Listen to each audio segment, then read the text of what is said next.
Fala aí, galera, tudo bem com vocês? Eu espero que sim.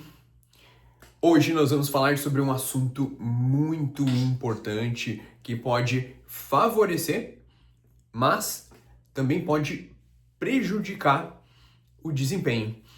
O assunto aqui é tão importante que a literatura é muito robusta, apontando que esse possivelmente seja o maior fator relacionado à performance, a experiência competitiva.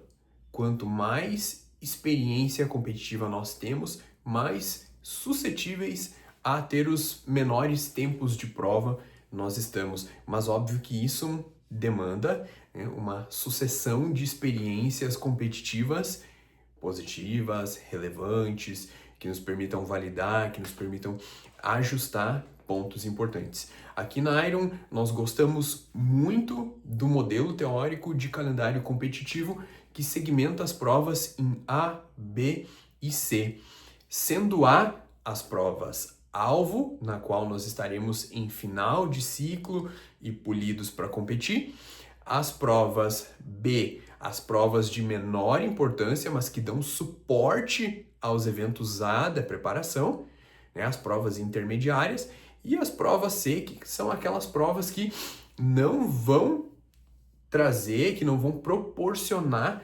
nenhum tipo de polimento e o atleta vai ali conviver com aquela experiência competitiva num caráter de treino, né? Então é participar de um evento competitivo numa perspectiva de cumprir a planilha, de socializar com outros atletas, de treinar junto, né? Então a gente vive muito esse cenário, né? O cara vai lá, tem um longão de 20 quilômetros, passa os 10 quilômetros da prova, pega a medalha, toma uma aguinha e sai para completar os outros 10 quilômetros, né? Então, prova C não é um desempenho competitivo formal. Mas, vamos lá, vamos falar um pouquinho mais de cada um deles. As provas A, elas vão ser então aquelas provas de final de ciclo, o sonho, a meta. E cabe dizer que muitas vezes a gente pode determinar uma prova A que está daqui a 3 anos, né? Minha prova A vai ser um Ironman. Então tudo que eu fizer nesse escopo, nessa jornada de Ironman, tende a me deixar preparado. O único dia que eu quero estar bem realmente é lá no dia do meu Ironman daqui a 3 anos, começando do zero. Dito isso, a gente, dentro de um ano, numa janela mais curta, o modelo mais aceitável para que a gente realmente tenha um desempenho A são 2 provas A por semestre, né? Então, 2 maratonas no semestre. Maratona até é uma prova mais curta, né? Então a gente muitas vezes pode ter 3 As dentro do calendário, mas o modelo mais aceitável para a maior parte dos atletas que vão tirar férias, que vão adoecer em algum momento do ano, que vão precisar cuidar de demandas profissionais, eventos, né? Final de ano, muitas vezes. Então, o que costuma acomodar melhor são realmente 2 momentos A no ano. Para triatletas e ciclistas, nem se fala, né? Então, é mais coerente pensar assim em 2 momentos A. E aí você pode dizer, mas os atletas profissionais competem todo final de semana. Exatamente, os atletas profissionais competem muitas vezes todo final de semana, mas eles já passaram 10, 20, 30 anos acumulando 30 a 50 horas de treino semanal, então eles estão prontos, né? Estão em um eterno estado de manutenção e oscilam muito pouco a sua forma, mas mesmo assim no tênis, por exemplo, que tem um calendário competitivo extremamente amplo, a gente raramente, né, fora algumas exceções extraterrestres, né? Nadal, Federer, Djokovic, a gente não vê uma dominância integral de 12 meses, né? Então, normalmente o aceitável, especialmente no Endurance, são 2 provas A durante um ano. Ou seja, tu vai estar na melhor forma física possível só depois de ter treinado aí cerca de 4, 5 meses. Por isso, 2 desempenhos A, né? E provas B são aquelas provas que vão dar suporte para a preparação, vão ter uma janela de polimento e de recuperação curta, ou seja, elas não podem atrapalhar o ciclo, né? Então por isso que a gente não pode, ou não deveria, por exemplo, treinar para uma maratona em junho. Minha prova B vai ser uma maratona. Não dá. Por isso nós temos alguns critérios para a prova B e muita gente se perde nesse ponto. Então vamos pensar aqui e vamos revisar juntos que a prova B precisa ser em distância menor do que a prova A, mas todas as outras características precisam ser preservadas. Vamos pensar juntos aqui. Estou treinando para uma maratona no asfalto. Maratona de Porto Alegre. Estou treinando para um Ironman 70.3 Challenge.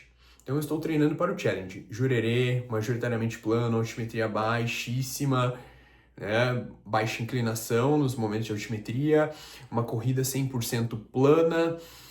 Então, o que é e o que não é prova B para a Maratona de Porto Alegre e para o Challenge? Vamos lá.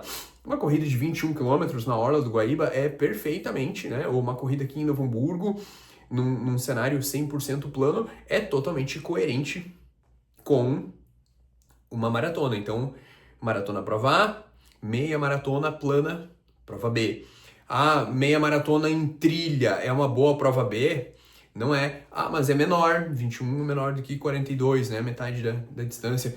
Mas o terreno, a dinâmica, a variabilidade do esforço, a inclinação, distribuição do terreno não se aplica. Então, uma prova, trail, por mais que seja menor, tenha metade da distância de uma maratona, não se aplica. Aqui no triatlo, então a gente vai para um questionamento, né, para fazer algumas provocações aqui, alguns questionamentos que vão elucidar muitas coisas, né? Como que é a dinâmica de um 70.3, a dinâmica ideal, né? Jogando limpo, de forma honesta.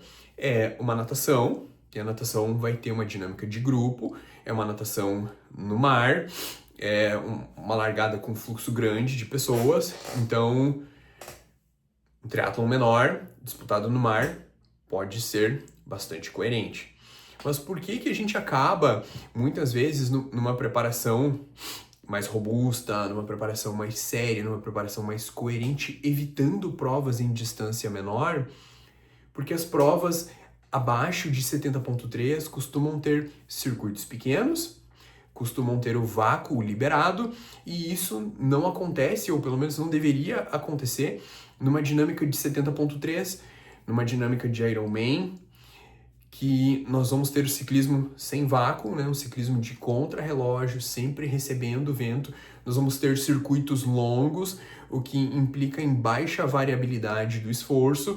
E muitas vezes as provas sprint, praticamente todas, elas vão apresentar um circuito pequeno, né? De 20 quilômetros, ou uma prova olímpica 40 quilômetros, ou uma prova adaptada de longa distância num circuito sprint, né? O que vai acontecer com essa dinâmica de ciclismo? Ela vai ficar muito incoerente. Vira um ciclismo de criterium. O que é um criterium?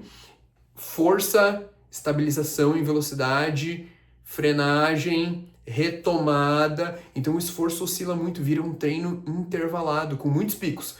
Pico no quilômetro 0, pico no quilômetro 8, pico no quilômetro 16, pico no quilômetro 24, pico no quilômetro 32, pico no quilômetro 40.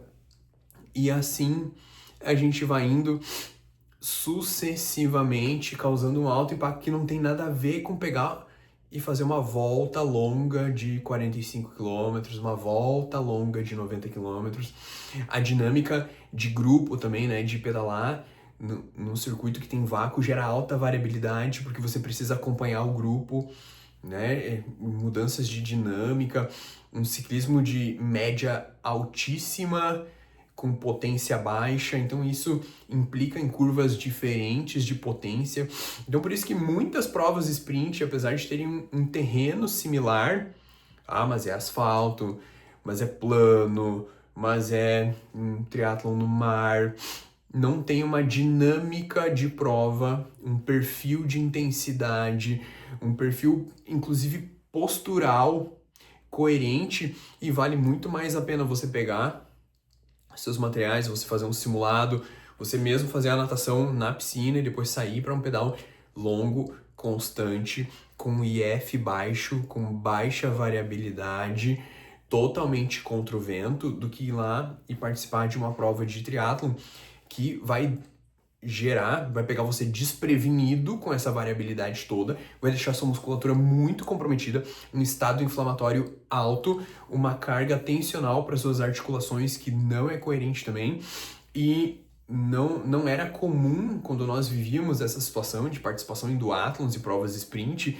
que o cara estava treinando para um 70.3, para um Ironman, esse giro baixo aqui, ele fazia essa prova com perfil de criterium extremamente variado e intenso, e ele ficava 15 dias em recuperação, ele sofria entorses, ele passava a ter queixas ortopédicas por aumento de carga tensional, então tendão doendo, joelho doendo, quadril doendo, porque o impacto mudava muito acerca de um ciclo de treinamento de 70.3 e full, sem falar que muitas vezes, né, a gente tem atletas que saem do zero no ciclismo, que pedalam no rolo muitas vezes, e aí eles são jogados num circuito, numa volta de 8 km, né?